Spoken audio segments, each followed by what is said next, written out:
नमस्कार दोस्तों, top 5 question में से ये पहला क्वेश्चन है, ये दूसरा क्वेश्चन है और ये तीसरा, ये चौथा और ये पांचवा क्वेश्चन है। तो आइए सबसे पहले हम पहले वाले क्वेश्चन को जो है सॉल्व करते हैं। ठीक है, देखिए यहाँ कह रहा है कि समीकरण 2x² + 5x + 4 = 0 के मूलों की प्रकृति होगी। यहाँ हमसे जो है मूलों की प्रकृति पूछ रहा है। ठीक है, यह द्विघात समीकरण का सवाल है और मूलों की प्रकृति हम लोग कैसे निकालते हैं भैया? विभक्तिकर से, जिसको हम लोग जो है डी से दर्शाते हैं। किससे दर्शाते हैं? डी से दर्शाते हैं और डी को हम लोग बोलते हैं विभक्तिकर। तो डी बराबर होता है b² - 4ac। ठीक है, तो सबसे पहले हम b² - 4ac का मान निकालेंगे। मान निकालने के बाद ये क्लियर होगा कि इसके मूल जो है किस प्रकार के हैं। तो यहाँ bac का मान हम कहाँ से निकालेंगे?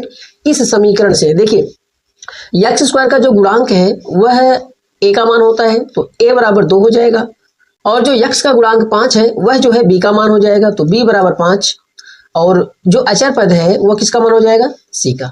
ठीक है, तो यहाँ जो है इन मानों को हम रखेंगे, तो b का मान रखेंगे हम 5² - 4, a का मान रखेंगे 2 और c का मान रखेंगे 4। इसको हम सॉल्व करेंगे तो 5 × 25 हो जाएगा, -4 दूनी 8 चौको 32। तो 32 में अगर हम 25 को घटाएं तो कितना होगा? -7 होगा। यहां समझिए थोड़ा, देखिए अगर जो है मान माइनस में आता है तो इसका मतलब क्या होगा कि इसके मूल जो है वास्तविक नहीं है। इसके मूल जो है वास्तविक नहीं है। अगर प्लस में आता है तो वास्तविक होंगे, लेकिन प्लस में जो है रूट में भी आ सकता है और बिना रूट के भी आ सकता है। ठीक है, तो अगर रूट में आता है तो अपरिमेय होगा और अगर रूट में नहीं आता है तो परिमेय होगा। ठीक है, तो यहां जो है ध्यान दीजिएगा पहले, और यहां जो है b² - 4ac का मान जो है कभी कभी 0 भी आ जाता है। अगर 0 आएगा तब भी वास्तविक होगा, 0 आएगा तब भी वास्तविक होगा, लेकिन इसके मूल तब क्या हो जाएंगे? बराबर हो जाएंगे। तो यहाँ जो है हमारा b² - 4ac का मान या d का मान जो है माइनस में आया है, तो इसके मूल कैसे होंगे? वास्तविक नहीं होंगे। तो यहाँ पे अगर हम ऑप्शन की बात करें तो हमारा डी वाला ऑप्शन जो है करेक्ट ऑप्शन है, क्योंकि इसमें जो है वास्तविक नहीं दिया गया है। ठीक है, तो कौन सा ऑप्शन सही हो गया भैया? डी वाला। ठीक है, तो अब हम जो है दूसरे वाले क्वेश्चन को सॉल्व करते हैं। देखिए यहाँ कह रहा है कि समांतर श्रेणी 4, 9, 14 ... 254 का अंत से 10वां पद ज्ञात कीजिए।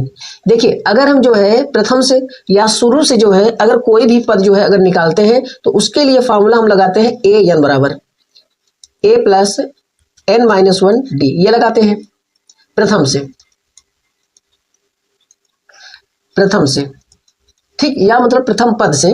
उसके बाद जो है अगर अंत से निकालना है, मतलब उल्टा 254 की तरफ से, अगर हम 254 की तरफ, जैसे 254 को हम पहला पद मानेंगे, इसके बाद इसके पहले वाला दूसरा पद हो जाएगा। तो अगर हमें अंत से पद निकालना है तो 254 को हम यल से दर्शाते हैं। यल का मतलब लास्ट पद होता है ये, तो यह a का मान हो जाएगा। मतलब जब हम सीधा सीधा निकालेंगे ना, अगर पहले वाले पद से निकालेंगे तो a का मान 4 माना जाता है, लेकिन जब हम इस AP को उल्टा करेंगे तो पहला पद ये माना जाएगा और इसको हम जो है यल से दर्शाते हैं। ठीक है, और जो d का मान निकालेंगे वो माइनस में आ जाता है। तो अंत से अगर हम nवां पद निकालें, अंत से nवां पद, तो अंत से nवां पद के लिए फॉर्मूला लगता है an बराबर यल - n - 1 d। ठीक है, तो L का मान क्या हो जाएगा? यहाँ पे L का मान हो जाएगा 254 माइनस N का मान क्या हो जाएगा? 10 हो जाएगा, 10 - 1, और D का मान क्या हो जाएगा? 9 में से अगर हम 4 घटाएं, D का मान हम कैसे निकालते हैं? D बराबर हो जाएगा दूसरा पद 9 है और पहला पद 4 है, तो 9 में से 4 अगर घटाएंगे तो कितना आ जाएगा? 5 आ जाएगा। तो यहाँ 10 में से 1 मिनट, यहाँ लिखेंगे हम 5। तो इसको जब हम सॉल्व करेंगे तो ये हो जाएगा 254 और 10 में से 1 गए 9 और 9 × 5 = 45। फिर हम इसे जो है माइनस कर देंगे, 14 में से 5 गए 9 और यहाँ 4 में से 4 गए 0 और यहाँ 2, तो 209। ठीक है, तो याद रखिएगा कि अंत से जब हम nवां पद निकालते हैं तो उसके लिए फॉर्मूला लगता है L - n - 1 d। ठीक है, और यहाँ जो है अगर हम ऑप्शन की बात करें तो C वाला ऑप्शन जो है हमारा करेक्ट ऑप्शन है।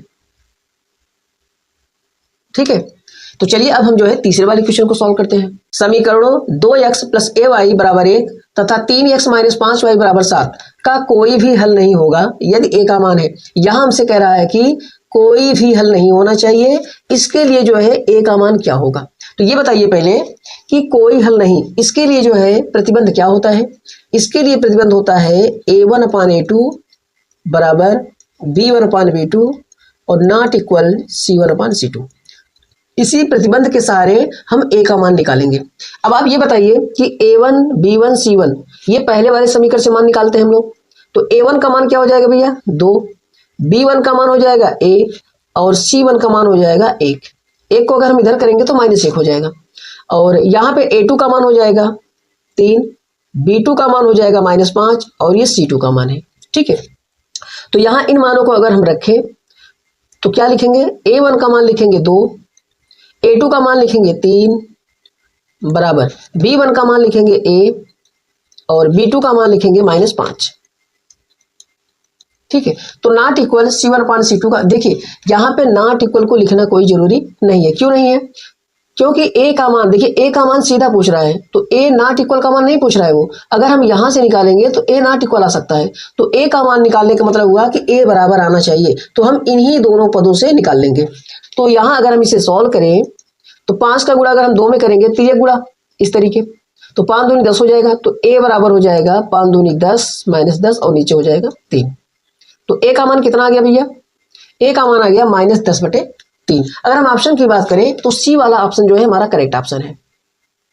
तो कितनी आसानी से जो है हम लोग इस क्वेश्चन को सॉल्व कर लिए हैं। तो इसी तरह जो है आप भी अपने प्रैक्टिस को जो है बराबर करते रहिएगा, ताकि जो है क्वेश्चन जो है आराम से जो है आप भी सॉल्व कर सके। तो आइए अब हम जो है चौथे वाले क्वेश्चन को सॉल्व करते हैं। अगर कोई दिक्कत हो तो कमेंट आप जरूर करिएगा। देखिए, एक छड़ की लंबाई तथा उसकी छाया से अनुपात 1:√3 है, तो सूर्य का उन्नयन कोण होगा। देखिए छड़ है फिर उसकी छाया है, आप ध्यान दीजिएगा पहले कि अगर मान लीजिए ये कोई छड़ है, तो अगर यहाँ पे सूर्य है,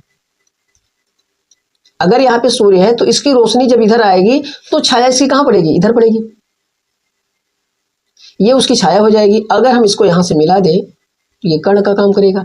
ठीक है, तो ध्यान दीजिएगा पहले कि छड़ की लंबाई ये वाली हो गई और उसकी छाया से अनुपात, अगर हम छड़ की लंबाई को h मान लें और इसको मान लें h' या कुछ भी मान सकते हैं, तो उसकी छाया से अनुपात, तो इसका मतलब क्या हुआ, h/h' का मान 1:√3 दिया गया है या 1:√3 दिया गया है। ठीक है, तो सूर्य का उन्नयन कोण होगा, तो सूर्य का उन्नयन कोण कहां बनेगा, यहां बनता है। ठीक है, तो सूर्य का उन्नयन कोण यहां बनेगा। अगर हम tan थीटा लेके यहां काम करें, tan थीटा बराबर, तो tan थीटा बराबर क्या हो जाएगा, h/h', h/h' हो जाएगा। तो यहां ये बताइए पहले अब, tan थीटा बराबर h/h', ये किसका मान है, ये छड़ की लंबाई है और ये छाया की लंबाई है, तो इनका रेशियो, ये बटे में लिखा है तो रेशियो ही माना जाएगा, अनुपात ही माना जाएगा। तो इन दोनों की जगह पे हम लिख सकते हैं 1/√3, 1/√3। अब आप ये बताइए कि tan में किस कोण का मान 1/√3 होता है, तो 30 का मान होता है। तो यहां जो है इसे हम ऐसे लिख सकते हैं, tan थीटा बराबर tan 30। tan को यहां पे अगर हम छोड़ें तो थीटा बराबर आ जाएगा 30 डिग्री, जो कि सूर्य का उन्नयन कोण है। ठीक है, एक बात यहां नोट करिएगा कि अगर इसका उन्नयन कोण पूछेगा तो यहां नीचे बनेगा। ठीक है, उन्नयन कोण हमेशा नीचे बनता है और अवनमन कोण हमेशा कहां बनता है, ऊपर बनता है। ठीक है, तो अगर हम ऑप्शन की बात करें तो हमारा जो है पहला वाला ऑप्शन जो है करेक्ट ऑप्शन है।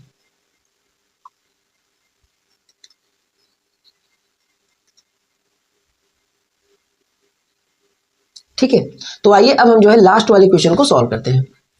देखिए, यदि tan alpha plus cot alpha बराबर 5 हो तो tan square alpha plus cot square alpha का मान होगा। देखिए यहां पर जो है tan alpha plus cot alpha का मान कितना दिया है, 5 दिया है, तो इसके सहारे जो है हमें इसका मान निकालना है। तो हम कैसे निकालेंगे, आपको पता होगा कि a² प्लस b² का फॉर्मूला क्या होता है, a प्लस b का होल स्क्वायर माइनस 2ab, ये होता है। इसका एक फॉर्मूला और होता है a माइनस बी का होल स्क्वायर और यहां लिखेंगे हम प्लस 2ab। तो आप ये बताइए कि कौन सा फॉर्मूला यूज करें, ऊपर वाला कि नीचे वाला, जल्दी बताइए। tan square alpha plus cot square alpha, बताइए कौन सा फॉर्मूला यूज करें। अगर हम नीचे वाला फॉर्मूला यूज करेंगे तो a माइनस बी आ जाएगा, जबकि यहां मान दिया गया है tan alpha plus cot alpha, तो हम लोग प्लस वाला फॉर्मूला यूज करेंगे। ठीक है, तो यहां अगर हम फॉर्मूला यूज करें तो लिखेंगे क्या, देखिए ए स्क्वायर प्लस बी स्क्वायर, तो यहाँ है ए प्लस बी, तो tan square alpha plus cot square alpha, तो यहाँ हम लिखेंगे tan alpha plus cot alpha का होल स्क्वायर। फिर क्या लिखेंगे, minus 2 tan alpha into cot alpha. तो tan alpha plus cot alpha का मान कितना है, 5 है, तो यहां लिखेंगे हम 5 स्क्वायर माइनस 2। tan अल्फा और cot अल्फा इंटू में है तो इसका मान कितना हो जाएगा, 1 हो जाएगा। आपको फॉर्मूला याद होगा, देखिए साइन थीटा और इसका उल्टा क्या होता है, कोसेक थीटा, इसका भी मान 1 होता है। cos थीटा और इसका उल्टा क्या होता है, सेक थीटा, इसका भी मान 1 होता है। और यहाँ है tan अल्फा और इसका उल्टा cot अल्फा, तो इसका भी मान 1 होता है। ठीक है, तो यहाँ इसे हम सॉल्व करेंगे, 5 × 25 और 2 × 2, 25 में से अगर हम 2 माइनस करें तो आ जाएगा 23। ठीक है, तो कौन सा ऑप्शन सही है, सी वाला ऑप्शन। ठीक है, तो कैसे रहे क्वेश्चन कमेंट आप जरूर करिएगा। ये सब जो है क्वेश्चन बोर्ड एग्जाम में आए हुए प्रश्न है भैया। ठीक है, तो इन्हें जो है आप प्रैक्टिस बराबर करते रहिएगा और हम टॉप 5 क्वेश्चन की प्रैक्टिस आपको बोर्ड एग्जाम तक करवाएंगे। आगे जो है क्वेश्चन की संख्या हम बढ़ाएंगे भी। ठीक है, तो इसमें जो है एमसीक्यू वाले क्वेश्चन भी चल रहे हैं, इसमें हम लिखे वाले क्वेश्चन भी लाएंगे जिन्हें हमें जो है सॉल्व करना भी पड़ता है और उन्हें दर्शाना भी पड़ता है। ठीक है, तो वीडियो कैसा लगा कमेंट आप जरूर करिएगा। अगर वीडियो अच्छा लगा हो तो लाइक शेयर और सब्सक्राइब करना मत भूलिएगा। तो चलिए मिलते हैं अब नेक्स्ट वीडियो में।